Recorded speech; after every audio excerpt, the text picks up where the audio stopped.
Hello and welcome back to Tomcat Stitchery. I'm Whitney and I'm here to show you my sister's Christmas skirt, the story behind it, how I adapted a pattern to become what I wanted it to become, and also some tips and tricks for sewing with leather, which is what I have done here.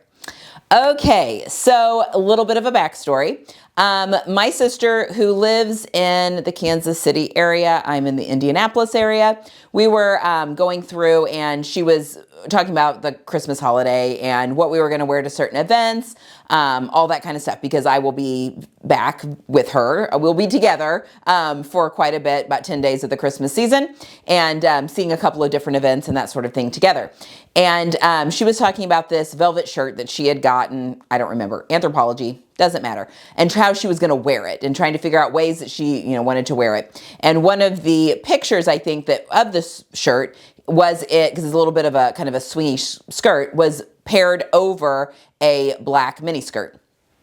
Well, my sister and I have both had our colors done, and she is a sunlit summer. I am a copper spring. She takes after my mom, I take after my dad. And anyway, neither one of us wear black. Like, she'll wear gray because she's a cool tone. She's a sunlit summer, which is a warmest of the summers, but still a cool tone. And, she'll wear gray and that sort of thing, but neither one of us wear black. And she was like, I don't know that I want a black mini skirt. Anyway, and it dawned on me, gosh, years ago now, a few years ago, I was at a event with some other sewing people, and someone had come into a whole bunch of leather hides that had been used for upholstery on fabric. So fabrics or a furniture store had closed down, and they had all of these hides for like couches and stuff like that in leather. And they were selling the hides. So I bought a hide for myself, one for my mom, and one for my sister at the time. And I was like, calling them, and what color do you want? And my sister had picked this kind of an oxblood hide, which if you've ever looked at a full cow hide, they're gigantic. We have a lot of this left. But I was like, oh my gosh, we've got that hide, and we've never done anything with it. And you've got so much. Like, I could easily, I think, still get her a jacket out of it, like a moto jacket or a different style jacket, or even quite a few different things out of this hide as well, if she were interested. So I asked her, I was like, do you want me to make you a mini skirt out of that? That'd be a quick make. A mini skirt has very few seams. Yeah. It's always, oh, that'd be easy. Yeah, let me do that for you. She was like, that would be great. So I immediately, we're the same size right now, which is helpful. So she's like, just make it to fit you. It'll be fine.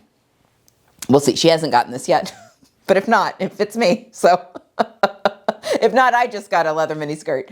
So this is not her Christmas gift. This is just me making it for her for Christmas so she can wear it for Christmas, because she actually bought the hide.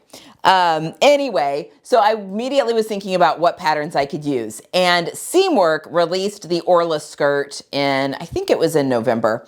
Jenny made it, maybe it was October. It may have been, gosh, even September. Some point in the fall, Seamwork released the Orla skirt, and for members, because with Seamwork, you get access to the patterns for free, and there's free members bonuses, like pattern hacked pieces and stuff that come if you are a Seamwork member, which I am. But the way they work is that after the pattern's been out for a month, it does go for sale, that anyone can buy it after that first month. You just don't have access to some of the upgrades on the pattern. Like, maybe there's a, well, in this case, there's a midi skirt that you can get with your Seamwork membership if you are a member. Jenny made the midi one up in October, I think. It's when she had to take over the channel for quite a while when my mom passed away. And anyway, so I tried hers on and decided, okay, I need to go one size down from what this is. It was actually very helpful to have that as like a muslin, kind of. But I thought this will be perfect for that mini skirt because it's A-line. I can make it a mini, which is the original pattern, is a shorter mini skirt.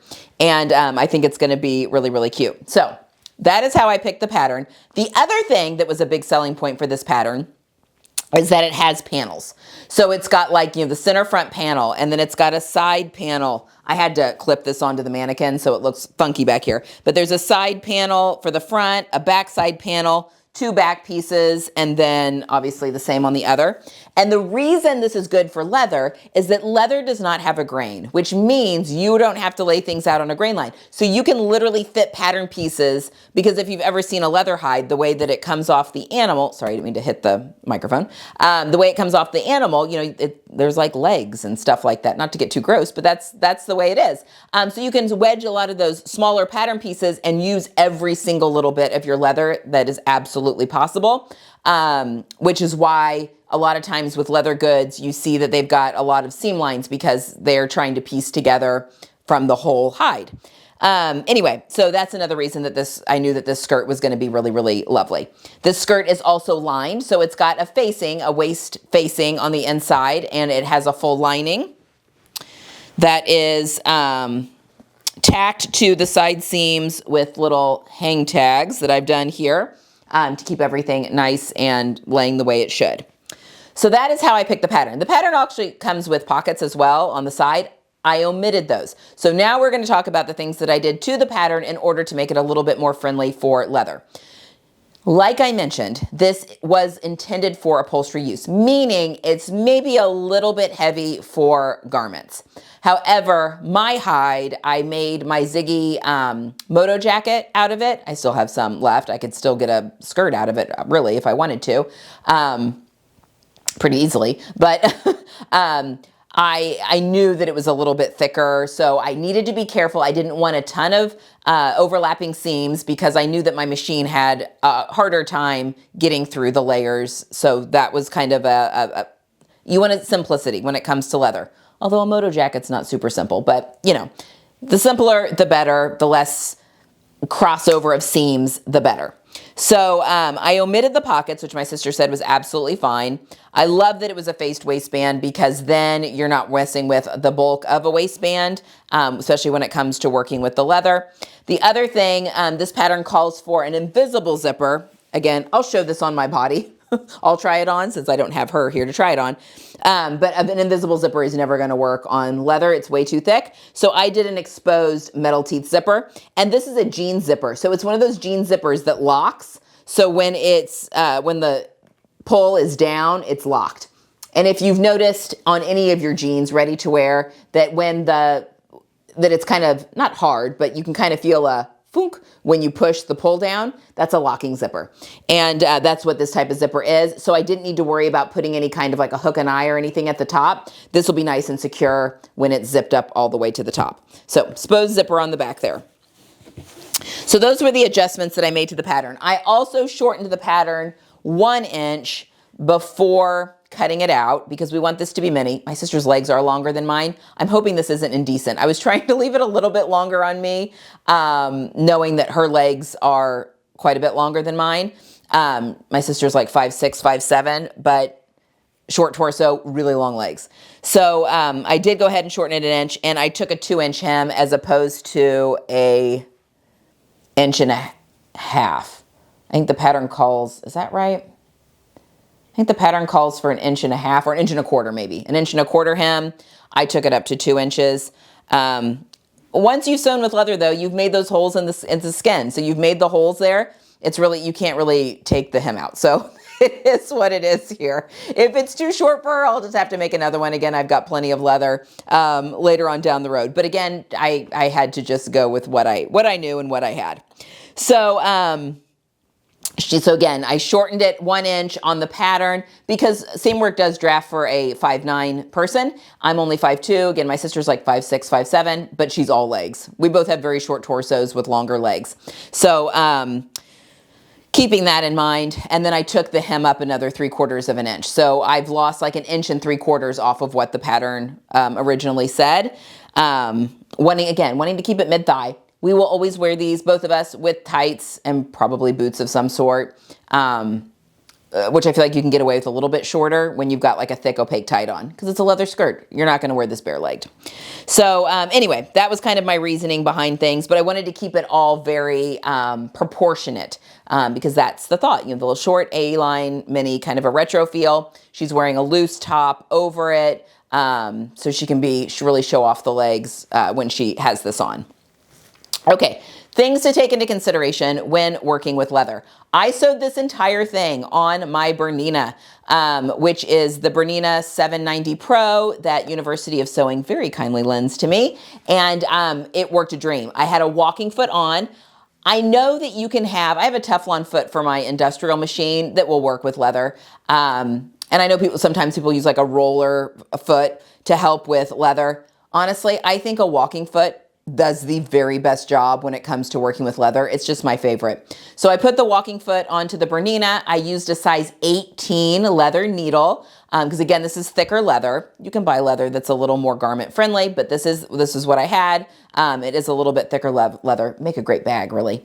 So the size 18 needle, I used regular thread. Now you could have used something a little bit thicker, maybe like, I don't know, gone up a little bit, even buttonhole thread, especially for the top stitching if you wanted to, but I didn't. I just kept it the same. My top stitching is in the same Gutermann Sew All or Gutermann Mara 100, my all-purpose thread, and that works really well. I did increase my stitch length up to a 3, so normally I'm sewing at a 2.5 millimeter stitch length. I did increase this up to a 3. That worked really well. And then anytime I was encountering a little bit of thickness, like when I folded up the hem on the skirt, I used a wooden mallet to hammer those seams to get it nice and flat, and it went through the machine just fine.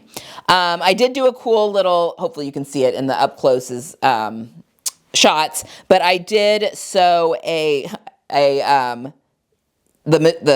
top stitched my hem, but then also sewed right at the bottom of the hem as well. So I basically did 2 lines of top stitching for the hem. Number one, I kind of like that with leather, but also to keep everything lying nice and flat.